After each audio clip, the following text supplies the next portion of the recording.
Hello दोस्तों। इस video में हम लोग एसएससी जीडी 2025 के मैथ का पीवाईक्यू करने वाले हैं। आज का जो अपना शिफ्ट है वो 10 फरवरी 2025 का थर्ड शिफ्ट है, डे 15। देखिए, एसएससी जीडी का एग्जाम 2025 में जो हुआ था वो टोटल 42 शिफ्ट में हुआ था और अपनी एक सीरीज चल रही है जिसमें हम लोग डेली एक एक पीवाईक्यू सॉल्व कर रहे हैं। तो आज अपनी 15वीं क्लास है। ओके, टोटल 42 क्लास होंगी। कंप्लीट सॉल्यूशन विद एक्सप्लेनेशन, इसमें आपको बताएंगे कि आप कम से कम टाइम में कैसे कर सकते हैं, क्योंकि एसएससी में मेन खेल टाइमिंग का है। आप ऑप्शन का भी कैसे उपयोग कर सकते हैं। ऑल गवर्नमेंट एग्जाम प्रिपरेशन, आप किसी भी गवर्नमेंट एग्जाम की तैयारी करते हैं तो यहाँ पर आपको सभी एग्जाम के पीवाईक्यू वीडियो देखने के लिए मिलेंगे। इस चैनल का नाम पीवाईक्यू विद सनी है। चलिए शुरू करते हैं। टोटल 20 क्वेश्चन है। 10 फरवरी 2025 का थर्ड शिफ्ट है। एसएससी जीडी 2025 का पीवाईक्यू है। ओके, देखिए हमारा पहला क्वेश्चन क्या है। 400 चीकू 1250 रुपये प्रति सैकड़ा की दर से खरीदे गए हैं और 800 रुपये के लाभ पर बेचे गए हैं। प्रति दर्जन चीकू का विक्रय मूल्य ज्ञात कीजिए। देखिए, 1250 रुपये प्रति सैकड़ा यानी 100 चीकू 1250 रुपये में।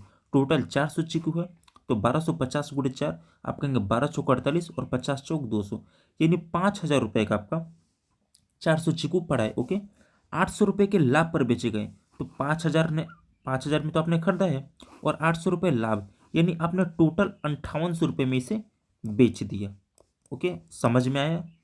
कह रहा है कि प्रति दर्जन चीकू का विक्रय मूल्य कितना है। आपने कहा भाई यहाँ तो 400 है तो आपने 400 चीकू लिखा। अब प्रति दर्जन बताने के लिए दर्जन से आप भाग करेंगे, एक दर्जन में 12 होते हैं तो 12 से भाग करिए, यहाँ पे 12 होगा नीचे, लेकिन ये पलट के ऊपर चला जाएगा। ओके, कोई डाउट? कोई डाउट नहीं। चलिए इसको काट पीट कीजिए। डबल जीरो से डबल जीरो कट गया, 4 से ये 3 बार में कट गया। 58 गुणा कितना होता है? आप कहेंगे 3 बटे 24 के 4 हासिल 2, 3 × 5 = 15, 15 × 2 = 17। तो आप कह सकते हैं कि आपका ऑप्शन फोर्थ सही हो जाएगा, 174। Okay, 1 second. चलिए नेक्स्ट क्वेश्चन देखिए। क्वेश्चन नंबर सेकंड क्या कहता है।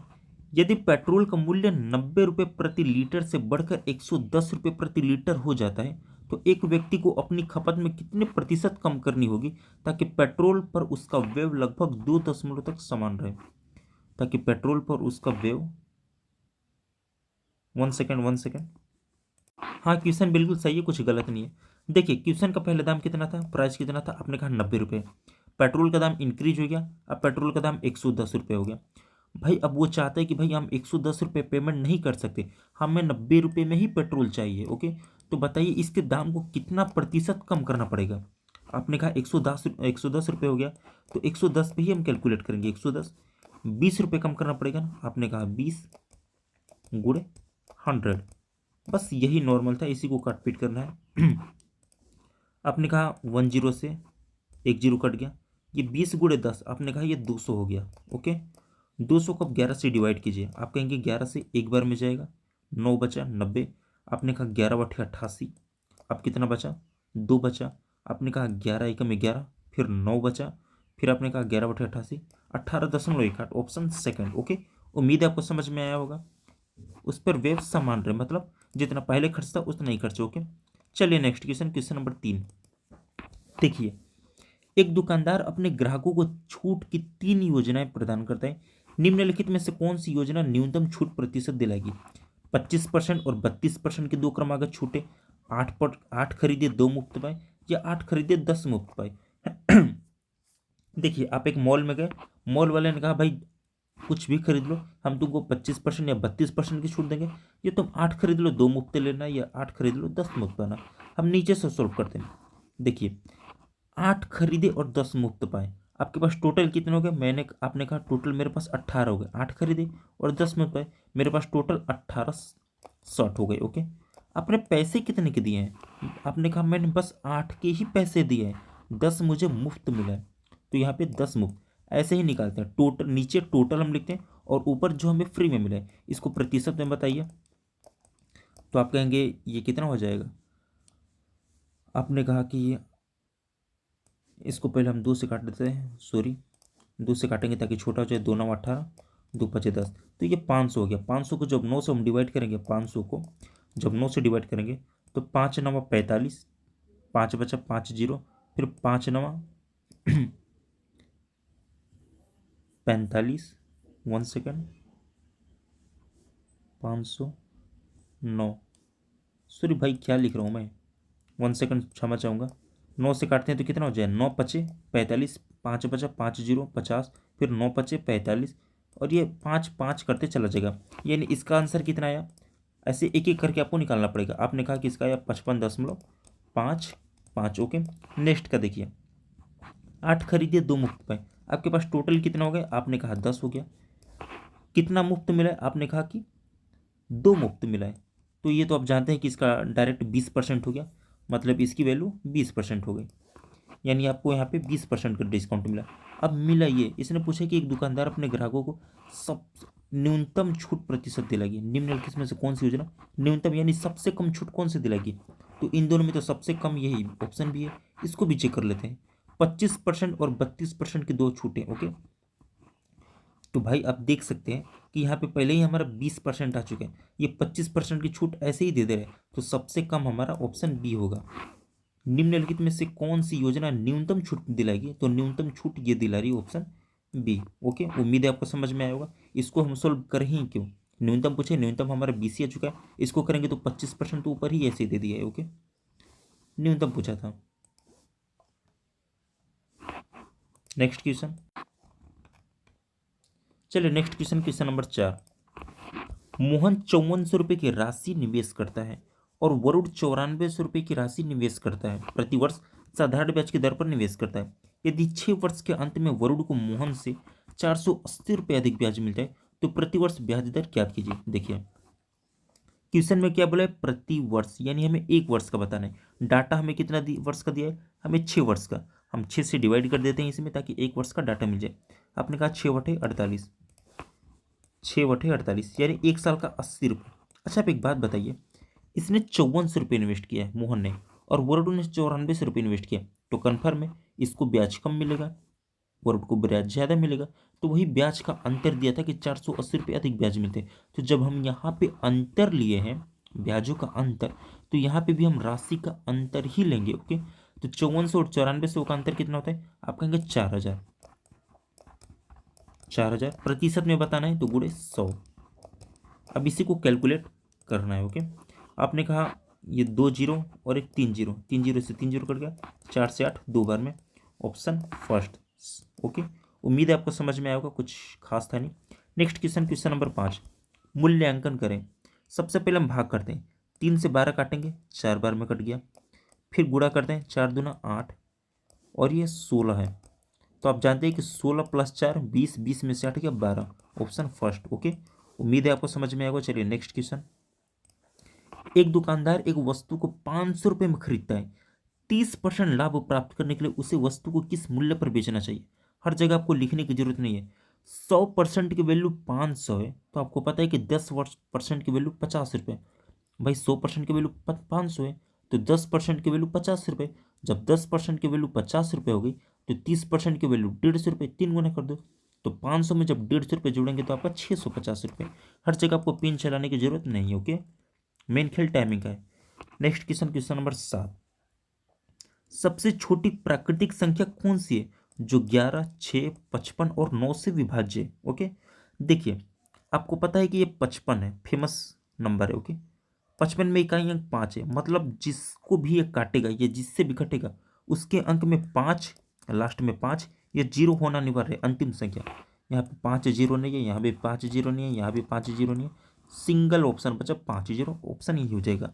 ये विभाजकता नियम पर हमेशा निर्भर होता है। ओके, चलिए नेक्स्ट क्वेश्चन। ये आप चाहे तो एक एक काट के भी देख सकते हैं, लेकिन एसएससी में उतना टाइमिंग नहीं होता कि आप एक एक चेक करें।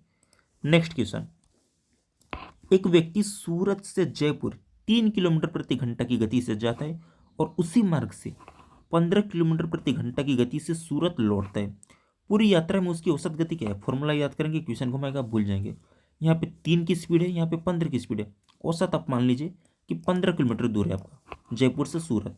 आप एक बात बताइए, सूरत से जयपुर 3 की स्पीड से जाते हैं और 15 किलोमीटर टोटल है, तो आपको 5 घंटे लगेंगे। और आप 15 की स्पीड से आते हैं, टोटल 15 किलोमीटर है, तो आपको 1 घंटे लगेंगे। टोटल औसत बराबर क्या होता है, कुल दूरी बटा कुल समय। कुल दूरी कितना है, 15 किलोमीटर जाना है, 15 किलोमीटर आना है, यानी 30 किलोमीटर। ओके, समय कितना लगा, आप कहेंगे 6 घंटे लगा। 6 5 30, स्पीड आपकी आ गई, अच्छा इससे भी तो ऑप्शन आपका थर्ड हो जाएगा। समझ में आया ना भाई? 1 सेकेंड। 6 से जब आप 3 डिवाइड करेंगे तो 5 घंटे लगा, ऑप्शन थर्ड। ओके, चलिए next question, question number 9। 3√2 semi त्रिज्या वाले गोले का आयतन क्या है? देखिए फॉर्मूला आपको हमेशा याद होना चाहिए, और दूसरी बात कि PYQ हमेशा लगाते रहिए। कल वाले सेट में पता है क्या पूछा था? 6√3 त्रिज्या दिया था, और ये अर्ध गोले का आयतन वहाँ पे पूछा था, बस सेम। ओके, इसलिए एग्जाम हो तो आप एनालाइज करते रहिए। तो गोले का आयतन का क्या फॉर्मूला होता है? आप कहेंगे 4/3 पाई आर क्यू। तो देखिए पाई ऑप्शन में दिया, इसलिए पाई को सोल्व नहीं करेंगे। 4/3 पाई आर क्यू। अच्छा एक बात बताइए, आर क्यू मतलब इसको 3 बार लिखना है तो हम सब एक साथ लिख देते हैं ना, जैसे 3 एक पास, ताकि कैलकुलेशन में आसानी हो। 3 एक पास, 3 एक पास लिख सकते हैं ना। तो आप कह सकते हैं कि लिख सकते हैं तो तितली के 9 तिरिकी 27, आप डायरेक्ट 27 लिख दीजिए। ओके, √2 3 बार लिखेंगे, यहाँ पे तो आपको लिखना ही पड़ेगा। देखिए √2 लिखेंगे तो 1 2 हो जाएगा। आप ये लिख सकते हैं ना, बस समझाने के लिए लिखा है, एग्जाम में आपको ऐसे नहीं लिखना है। √2 और √2 कट जाएगा तो क्या बचेगा? आप कहेंगे कि ये 2 हो जाएगा। √2 कट जाएगा तो ये 2 हो जाएगा, और √2 ये बचेगा। तो आपने देखा कि 3 से 27 काटते हैं तो 9 बार में कटा, 9 चौके 36, और 36 और ये 2 72, 36 दूना 72, और रूट में ये 2, 72√2, ऑप्शन फोर्थ आपका सही हो जाएगा। और ये पाई जो था वो पाई आ जाएगा। उम्मीद है आपको समझ में होगा। आपको ये इतना विस्तार में नहीं करना था, मैंने बस समझाने के लिए लिखा है। Okay, next question, question number 10। P और Q किसी कार्य को 28 और 35 दिन में पूरा कर सकते हैं। P कार्य करना शुरू करता है और वे बारी बारी से एक एक दिन कार्य करते हैं। संपूर्ण कार्य कितने दिनों में पूरा होगा? ओके, देखिए दो व्यक्ति हैं P और Q। P कितने दिन लेता है? आप कहेंगे 28 दिन लेता है।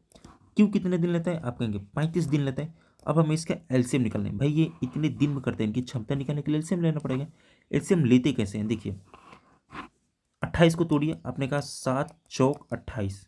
35 को तोड़िए, आपने कहा 7 5 35, 7 पहले आ चुके हैं, 7 को छोड़िए 35 लीजिए। आपने कहा 5 चौक 20, अब 20 7 14 यानी 140। इसका टोटल वर्क आ जाए 140। ओके, अब इनकी क्षमता निकालने का टाइम आ गया। तो 35 दूना 70 और 70 दूना 140, 4 इसकी क्षमता आ गई। और इसकी कितनी आएगी? तो आप कहेंगे कि आपने कहा 3 चौक 12, 3 5 15 यानी 5 से लगभग कम होगा।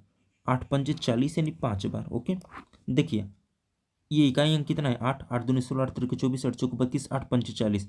5 बार गुणा करने पर ही इकाई अंक 0 आ रहा है, तो ये 5 बार में, ऐसे आप सोच सकते हैं। ओके, यानी P एक दिन में 5 ईंट उठाता है, Q एक दिन में 4 ईंट उठाता है। इसको पूरा काम करने में 28 दिन, इसको 35 दिन, एक एक दिन काम करते हैं। यानी एक दिन P करता है, एक दिन Q करता है, तो 2 दिन में काम कितना हुआ? आप कहेंगे 5 4 9, 2 दिन में 9 काम हुआ। काम कितना करना है? 140। कहीं गलती है क्या? 28 35 वे बारी बारी से काम करते हैं, 2 दिन में 9 काम हुआ, तो इसको पास ले चलिए। तो आप कहेंगे 9 10 में 90, 9 कितने बढ़ जाएगा? 9 एक में 9, 4 बचा, 9 चौके 36। ओके, अब 14 बार अगर इसको हम गुणा करते हैं, 14 बार गुणा करते हैं तो किसका होता है? 14 9 कितना होता है? 126। तो इसको भी हम 14 बार गुणा करेंगे तो 28। ओके, अभी समझाता हूँ मैं। ये हो जाएगा 126। देखिए जब 2 दिन में 9 काम हो रहा है तो 128 दिन में 126 काम होगा। मैंने ये कैसे किया? तो देखिए 9 का गुणे कितने बार किया भाई? मैंने 13 बार किया। 9 गुणे 13, सॉरी 9 गुणे 14। ओके, तो 2 गुणे 14, अब 126 काम हो गया है 28 दिन में। आप ऐसे गुणा कर सकते हैं। अब कितना बचा? आपके पास 14 काम बचा है। 14 काम बचा है ना, तो अगले दिन ये काम करेगा P, तो 29वें दिन काम करेगा तो 5 काम फिर होगा, तो आप कहेंगे 131 काम हो गया। अगले दिन फिर ये काम करेगा 4, तो आप कहेंगे 30 दिन में कितना हो गया? 135 काम हो गया।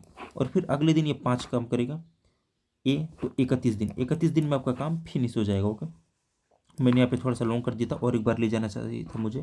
15 9 135, 15 बार मुझे ले जाना चाहिए था। Okay, option second. उम्मीद है आपको समझ में आया होगा। चलिए नेक्स्ट क्वेश्चन, किसी विद्युत उपकरण की बिजली खपत लागू वोल्टेज के वर्ग के समानुपाती है, इसको याद रखिएगा। यदि कोई उपकरण 120 वोल्ट वोल्टेज होने पर 150 वाट की खपत करता है तो 240 वोल्ट होने पर यह बिजली खपत क्या करेगा। देखिए क्वेश्चन इजी है, आपको वोल्ट समझ के घबराने नहीं है। क्वेश्चन में ये बोलता है कि खरगोश एक फाल में 2 किलोमीटर दौड़ रहा है तो 2 फाल में कितना दौड़ेगा, बस वही वाला क्वेश्चन उसको घुमाया है। इधर देखिए समानुपाती का मतलब होता है कि पहले जहां हो रहा है, यानी एक फाल में 2 किलोमीटर चल रहा है तो 2 फाल में 2 4, मतलब जो पहले के साथ हो रहा है वही दूसरे के साथ उसी के साथ गुणा करेंगे, लेकिन यहाँ पे वर्ग दिया है। ओके चलिए अब देखते हैं। 120 वोल्टेज है ना, 120 वोल्टेज पे कितना हो रहा है, 150 की खपत कर रहा है, 150 की, 120 वोल्टेज होने पर 150 की खपत कर रहे हैं। अब 240 वोल्ट कर दिया तो कितने की खपत होगा। अब एक बात देखिए 120 का कितना किया है, आपने कहा कि 2 गुना किया है तो इसका भी 2 गुना कर दो। आपने कहा 300 कर दिया मैंने, सॉरी आपने कहा मैंने 300 कर दिया, कोई दिक्कत नहीं। इसने क्या बोला है, वर्ग के समानुपाती। इसको लगाने का क्वेश्चन एक दूसरा मेथड होता है, मैं बस ट्रिक बता रहा हूँ। उसमें करेंगे तो के बराबर भी बराबर सब होता है, लास्ट में जाके आपको स्क्वायर मिलता है। वर्ग वर्ग मतलब 2 गुना, तो आप इसका 2 गुना कर दीजिए। अगर बस समानुपाती देगा तो 300 हो जाता, लेकिन साथ में वर्ग दिए मतलब एक और स्क्वायर करना है, स्क्वायर मतलब 2 गुना, तो आप कहेंगे सीधा 600। Okay option 4। अगर यहाँ पे वर्ग ना देके क्यूब दिया होता तो आप गुणे 3 करते, ये ट्रिक है। ओके उम्मीद है आपको समझ में आएगा। चलिए नेक्स्ट क्वेश्चन, क्वेश्चन नंबर 12, मूल्यांकन करें। देखिए सबसे पहले हम डिवाइड करते हैं। अगर आपको कंफ्यूजन होगा कि भाई माइनस का माइनस में गुणा होता है, प्लस का प्लस में गुणा होता है तो क्या होता है। अच्छा एक बात बताइए, आपने 2 लड़कों से उधार लिया है, सनी से और संदीप से। सनी से आपने 5 रुपये उधार लिया है तो आप -5 में, संदीप से आप -10 रुपये उधार लिए तो आप -10 में। अब एक बात बताइए, बीच में प्लस आएगा तो क्या होगा। आपने कहा भाई सनी का 5 रुपये उधार लिया हूँ, संदीप का 10 रुपये उधार लिया हूँ, तो आप क्या कहेंगे, भाई कहेंगे मेरे पास टोटल 15 रुपये उधार हो गए। तो आपको याद रखना है कि माइनस हमेशा उधारी को दर्शाते हैं। जब तक आप प्लस देके उसका पेमेंट नहीं करेंगे तब तक आप उधारी में ही रहेंगे, ये ट्रिक याद रखिएगा। सबसे पहले भाग करते हैं, -60 -15, ये भी उधारी में ये भी उधारी में, तो आप उधारी में ही रहेंगे। तो 15 चौके 60, 4 बार में कट गया। ओके यहाँ पे प्लस है, प्लस ऐसे ही 8 चौक 32, ये भी उधारी में है तो आप देखिए कि -32। ओके ये प्लस बस जोड़ने के लिए, ये -9 इधर का। ओके अब एक बात बताइए, ये तीनों लोग उधारी में है तो उधारी का पैसा ही तो जोड़ना है, बस ये प्लस माइनस आप भूल जाइए। आपने कहा कि 9 4 13 और 32 45, तो आप कहेंगे -45। आप मैं ऑप्शन 4 हो जाएगा। ओके ये भी उधारी में -9 रुपये, -4 रुपये इससे भी लिए अपने, और -32 रुपये आपने इससे भी लिया, सबको जोड़ेंगे तो आप 45 रुपये उधार लिए। उधारी कहाँ से कटेगा, आप कहीं पेमेंट थोड़ी कर रहे हैं, ये उधारी को जोड़ने के लिए कि भाई आप संदीप की और सनी की उधारी को जोड़ दो कि तुम्हारे पर कितना उधारी हुआ। ओके उम्मीद है आपको आगे से कन्फ्यूजन नहीं होगा। नेक्स्ट क्वेश्चन, क्वेश्चन नंबर 13, एक धारा की गति 6 किलोमीटर प्रति घंटा है। एक नाव 7 घंटे में 56 किलोमीटर धारा के अनुकूल और 39 किलोमीटर धारा के प्रतिकूल जा सकती है। स्थिर जल में नाव की गति किलोमीटर प्रति घंटा में क्या है। ओके देखिए अनुकूल मतलब क्या होता है, अनुकूल मतलब जो दोनों एक ही दिशा में चले, जिस दिशा में धारा है उसी दिशा में नाव चले। ओके अनुकूल प्रतिकूल क्या होता है, विपरीत दिशा में, यानी धारा आपकी इधर बह रही है और नाव आप इधर के चला रहे हैं। इस क्वेश्चन को आप कभी भी सॉल्व करने की कोशिश नहीं करेंगे, इसको आप हमेशा ऑप्शन से करेंगे। ऐसे करेंगे तो बहुत लंबा क्वेश्चन बचता है, पीएचडी हो जाती है उसमें। तो देखिए क्वेश्चन में क्या कह रहा है, 7 घंटे में 56 किलोमीटर धारा के अनुकूल और 39 किलोमीटर धारा के प्रतिकूल। पहले 56 लेते हैं, तो सॉरी 56। ओके ये क्या है, ये धारा के अनुकूल है। ये देखिए धारा की चाल दी है, धारा मतलब वाटर का स्पीड दिया 6, तो 56 किलोमीटर जा रहे धारा के अनुकूल ना, धारा के अनुकूल मतलब उसी दिशा में, तो उसी दिशा का मतलब क्या हो जाएगा आपका, बोट का स्पीड प्लस वाटर का स्पीड, वाटर की स्पीड 6 है तो 6 हम ले लिए। ओके 6 ले लो कोई दिक्कत नहीं। आगे प्लस, आगे क्या है 39 किलोमीटर, 39 किलोमीटर ये धारा के विपरीत है, तो बोट की स्पीड माइनस वाटर की स्पीड, वाटर की क्या है 6 है। इसको करने पर कितना आ रहा है 7 घंटे, यानी हम ऐसा कौन सा मान रखें बी की जगह पे, इसको डिवाइड करने पर हमारा ऑप्शन 7 आ जाए, मतलब ये कट पीट के 7 आ जाए। तो देखिए कोई ऑप्शन नहीं आपके पास, एक एक ट्राई करना पड़ेगा। अगर हम 7 लेते हैं तो आप कहेंगे 7 6 13। ओके यहाँ पे 7 लें तो 7 - 6 1 बचेगा, 1 से 39 में डिवाइड करेंगे तो 39 होगा। भाई हमें टोटल 7 लाना है, ये तो गलत हो जाएगा। बचा 15, 15 और 6 कितना होता है? आप कहेंगे 21 होता है। ओके, 15 में से 6 गया तो कितना बचेगा? आपने कहा 9 बचा। ओके, अब डिवाइड करके देखिए। भाई आपके पास लास्ट ऑप्शन यही है, कि ऑप्शन आपको ट्राई करना पड़ेगा। ओके, या आप ऐसे भी देख सकते हैं, अगर हम 22 को लेते हैं तो 22 में से 6 जाएगा तो 16 बचेगा। कोई 16 दूनी 32, 16 दूना 32, 2, और ये लेते हैं 16, तो 16 छः के 22, 22 ये 2 बार में, तो 22 भी नहीं हो सकता। भाई अगर हम 22 लेते हैं तो ये देखो 22 6 28, 2 बार में कट गया, इसका 2 आ गया, और इसको 22 में से 6 माइनस करते हैं तो 16, 16 दूना 32, 16 3 48, 3 2 5 हुआ, फिर भी नहीं हुआ, साथ में लाना था, ये 5 हुआ, तो ऑप्शन आपका 22 भी गलत हो गया। ओके, बचा 13 और 15, इन्हीं दोनों को अब हमें ट्राई करना है। ओके, ऐसे हमको करना है। हम पहले 15 ट्राई करते हैं। ओके, भाई क्या मैंने कर दिया, ओ सॉरी, मैं लिख के लाता हूँ।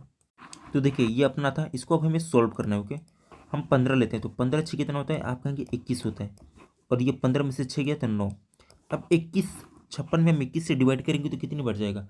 आपने कहा 21 दूना 42, 42 बार गया, 2 बार में कितना गया? 42 गया, बचा कितना? आपने कहा 14 बचा, ये 21 बचा। ओके, आपको नहीं लगता कि ये जो 14 है ये 21 का 2/3 है? 7 दूनी 14, 7 तिरके 21, 21 दूना 42, 14 बचा ना। 14 में डिवाइड करना है 21 से, तो ये 2/3 बार, यानी 2 से ही 2/3 बार आपका आंसर क्या कट गया, मतलब 2.66 उसको बोलते हैं। ओके, 2.66 बार। इसको देखिए, 39 में 9 से डिवाइड करना है। आपने कहा 9 चौक 36, 4 बार तो चला गया, बचा कितना? 3, 3 क्या है? 1/3, 9 का 1/3, तो ये 0.33 बढ़ जाएगा। तो आपने देखा 4 2 6 और 0.6 और 0.3, ये आपका हो गया 9। सॉरी, ये जुड़ के अब 2/3 है और ये 1/3 है, दोनों जुड़ते हैं तो 1 हो जाता है। भाई 6 3 9 और 1 हासिल 10, 6 3 9 और 1 हासिल 10। ओके, तो 4 2 6 और 1 7, ऑप्शन ये आपका डिवाइड हो गया, ऑप्शन सेकंड। उम्मीद है आपको समझ में आएगा, ये थोड़ा सा पेचीदा हो गया होगा, लेकिन आपको ऐसे ही करना है। नेक्स्ट क्वेश्चन, क्वेश्चन नंबर 14, 3 6 12 और बी का सतत अनुपात में, तो बी का अनुमान देखिए, 3 6 इक्वल टू 12, और बी का हमें वैल्यू बताना है, तो इसके इसमें गुणा हो जाता है, तो आप कहेंगे 6, समझाने के लिए एक्सप्लेन कर रहा हूँ, आपको लिखना नहीं है। ऐसे हो गया ना, आप कह सकते हैं इसका इसमें गुणा, और ये बी बराबर, भाई पता नहीं आज क्या हुआ है, बी बराबर 3 से आपने काटा 6, 2 बार में 12 दूना 24, ऑप्शन बी बराबर 24, यही था ना। चलिए नेक्स्ट क्वेश्चन, क्वेश्चन नंबर 15। सबसे पहले छोटे क्वेश्चन को सोल्व करते हैं। सबसे यहाँ पर भी, यहाँ से भी कर सकते हैं, यहाँ पे हम पीछे से करते हैं। 7 में से 4 गया, आपने कहा 3 बचा, 7 में से 4 गया 3, 3 से 3 डिवाइड खत्म। 14 में 2 से डिवाइड करेंगे तो 7 बढ़ जाएगा, और 7 और 40 आपने कहा 47। ओके, इधर क्या है? 14 में 2 से डिवाइड करेंगे तो कितने बढ़ जाएगा? आपने कहा 7 बढ़ जाएगा, तो 7 का अब इसमें गुणा करेंगे, तो 7 7 49। भाई मैं कहाँ गया? 14 में 2 से करेंगे तो 7 बढ़ जाएगा, और 7 40 47, ये कट गया, और ये फिर 14 में 2 से करेंगे तो 7, तो गुणा तो होगा, तो 7 7 49, लास्ट में 9 ही नहीं, बचा 4, 7 चौक 28, 28 4 32। 1 सेकंड और एक बार देख लेता हूँ, हो सकता है ये ऑप्शन ही गलत हो। देखिए 7 में से 4 जाएगा, कितना बचेगा? 3 बचेगा। ओके, 3 से 3 आपका ये डिवाइड होकर खत्म हो जाएगा, बचा 14 भागा 2, 14 को 2 से डिवाइड करेंगे तो 7 बचेगा, और 7 और 40 आपका हो जाएगा 47। ओके, 47।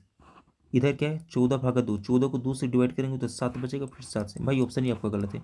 7 7 49 को 9 हासिल 4, 7 चौक 28, 28 4 32, 329 आएगा, 329। ओके, चलिए नेक्स्ट क्वेश्चन, क्वेश्चन नंबर 16। यदि समान ब्याज दर पर 2 वर्षों में साधारण ब्याज 40 रुपये और चक्रवृद्धि ब्याज 56 रुपये, तो मूलधन क्या है? साधारण ब्याज आपको पता है कि हर साल का बराबर होता है।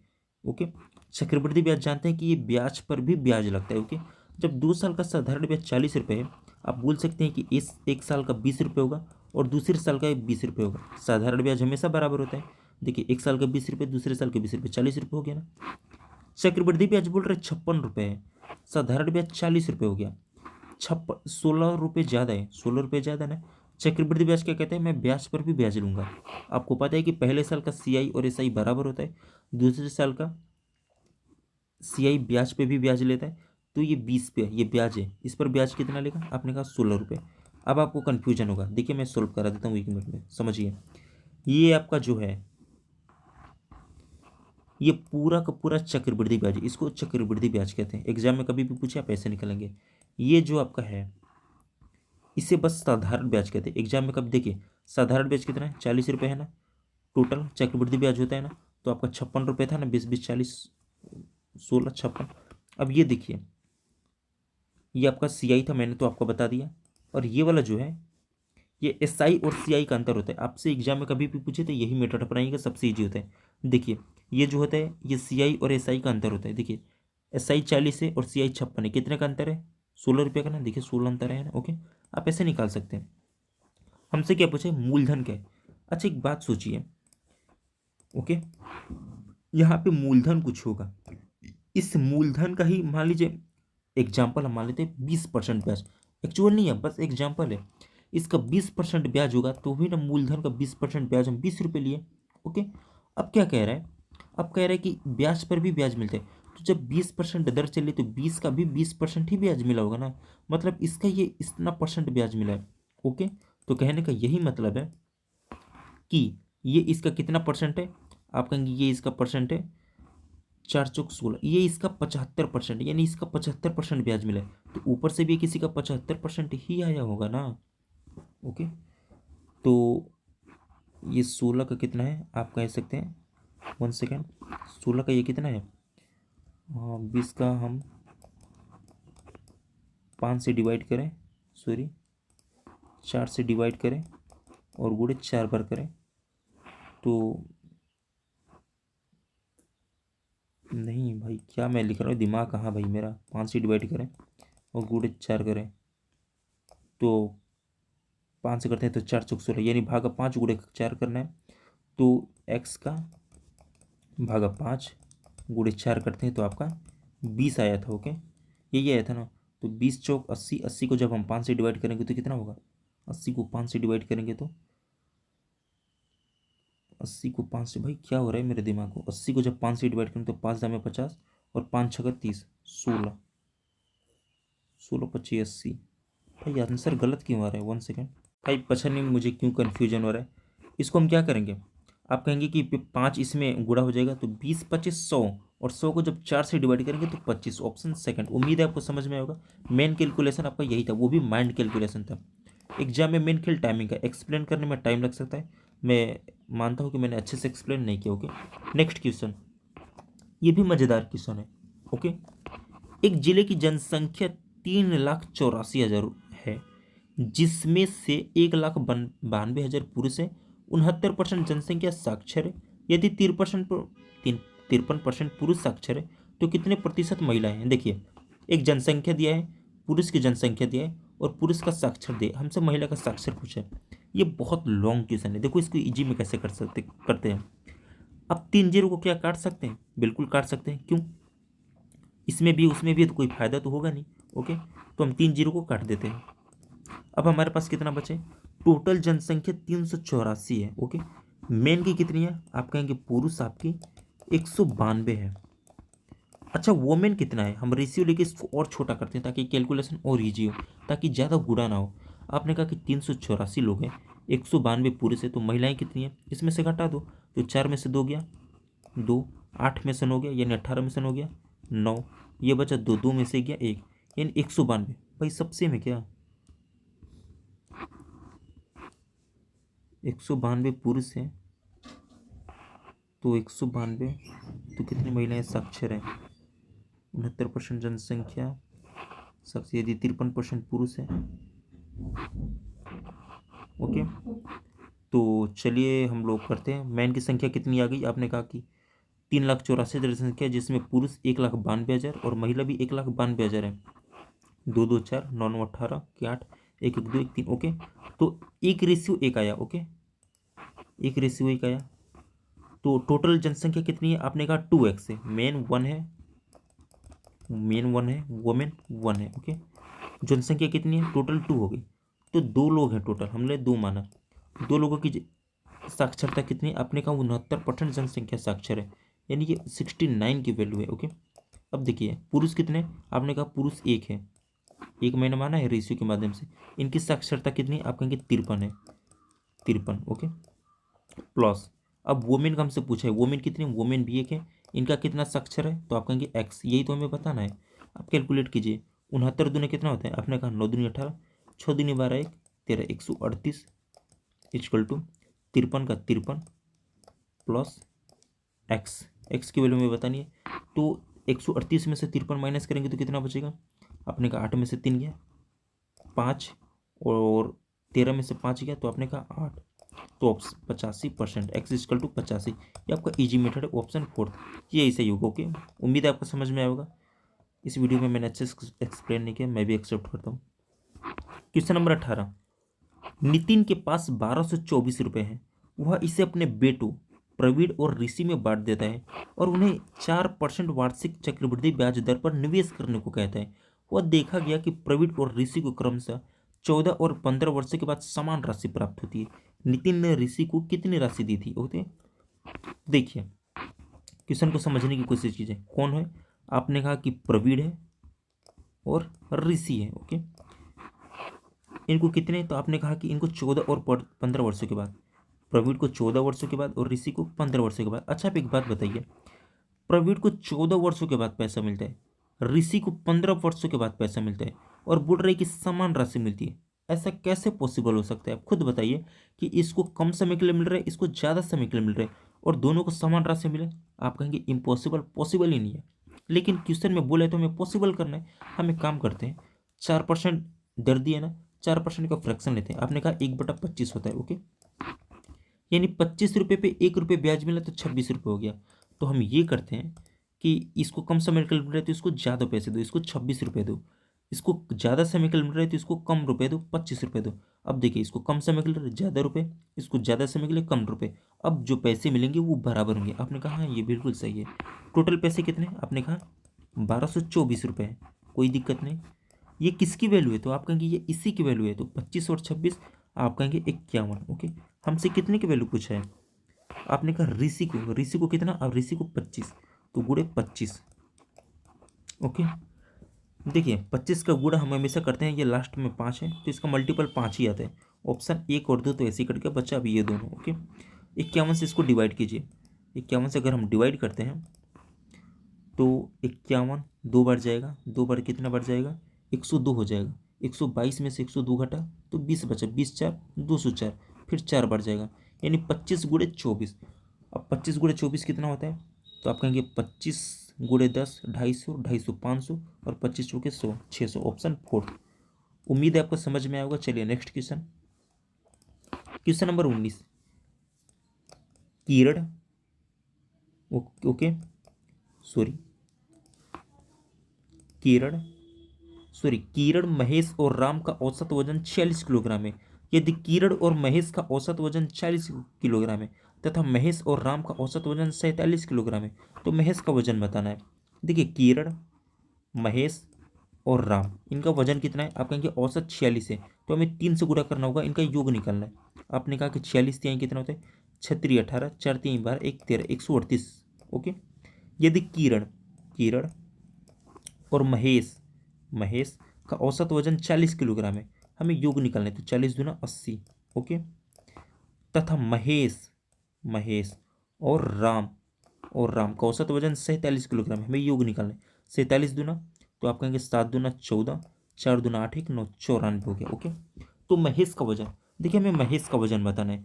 आप देखिए यहाँ पे 3 लोग हैं, अगर हम इसमें से 80 माइनस कर दे तो आर का वैल्यू आ जाएगा ना। आपने कहा बिल्कुल आर का वैल्यू आ जाएगा। तो 138 में से 80 माइनस करते हैं तो आप कहेंगे 20 और 38 58, यानी आर की वैल्यू 58 आ गई। अब देखिए आर की वैल्यू 58 आ गई है, एम और आर की वैल्यू 94 है, आर की वैल्यू 58 है। इनमें से हम 94 में से 58 को माइनस कर दे तो एम की वैल्यू आ जाएगी। आपने कहा बिल्कुल, तो माइनस कीजिए। तो 94 में से 58 गया तो कितना बचा? 2 और 34, 2 36 बचा। तो ऑप्शन आपका थोड़ा सही हो जाएगा। उम्मीद है आपको समझ में आया होगा। नेक्स्ट क्वेश्चन और इस शिफ्ट का last question. Okay, question number 20, एक साइकिल चालक 2 घंटे 15 किलोमीटर प्रति घंटा की गति से साइकिल चलाता है और 3 घंटे 20 किलोमीटर प्रति घंटे की गति से साइकिल चलाता है। पूरी यात्रा के दौरान साइकिल चालक की औसत गति किलोमीटर प्रति घंटे में क्या है? ओके, 2 घंटे में सॉरी 2 घंटे 15 की स्पीड से चलाता है तो 30 किलोमीटर टोटल चलाएगा। ओके, 3 घंटे 20 की स्पीड से चलाता है तो आप कहेंगे 3 घंटे में ये 60 किलोमीटर चलाएगा। ओके, तो पूछा है कि औसत गति क्या है। औसत गति का मतलब होता है कुल दूरी बटा कुल समय। 30 किलोमीटर और 60 किलोमीटर 90 किलोमीटर कुल दूरी ये हो गया, और कुल समय कितना लगा आपने कहा 3 2 5। 90 को 5 से डिवाइड कीजिए, 5 1 में 5, 4 0 5 बटे 40, 18 किलोमीटर प्रति घंटा, ऑप्शन सेकंड। उम्मीद है आपको समझ में आया होगा। एक्सप्लेन करने में कोई भी क्वेश्चन 10-15 सेकंड से ज़्यादा नहीं था। एसएससी में मेन खेल टाइमिंग का है, आप जितना ज़्यादा टाइमिंग बचा लें। ओके, थैंक यू पूरा वीडियो देखने के लिए। ओके, इस चैनल का नाम PYQ विद सनी है, complete PYQ series for all government exam. आप किसी भी गवर्नमेंट एग्जाम की तैयारी करते हैं तो इस चैनल पर आपको सभी एग्जाम के PYQ वीडियो देखने के लिए मिलेंगे। Subscribe for daily PYQ video. ऐसे ही PYQ वीडियो देखने के लिए आप चैनल को सब्सक्राइब कर सकते हैं। Math, reasoning, Hindi, GS present time में यही 4 सब्जेक्ट चल रहे हैं। आज जो अपनी क्लास थी वो शायद कौन सी थी, 10 का 3 या 15वीं क्लास थी शायद ना। तो टोटल 42 शिफ्ट होंगी और 15 हो चुकी है हमारी। लगभग कितनी बची है, 27-28 के पास बची है ना। और एग्ज़ाम डेट अभी अब तक आपका नहीं है। एग्ज़ाम डेट आने से पहले आपकी ये सीरीज कंप्लीट हो जाएगी। मिलते हैं कल की शिफ्ट में। अगर वीडियो अच्छा लगा तो चैनल को सब्सक्राइब कर दीजिए। ओके।